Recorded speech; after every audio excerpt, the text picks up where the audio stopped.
there's smoke from the fire. We had to run to the town for a few minutes, and it's got probably 5 times bigger than it was when we left. And it looks like the smoke is going across the road now, and that's where we live.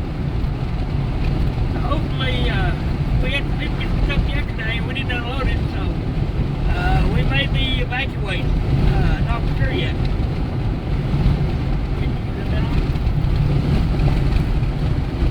It's already zoomed in. I'm gonna keep on going.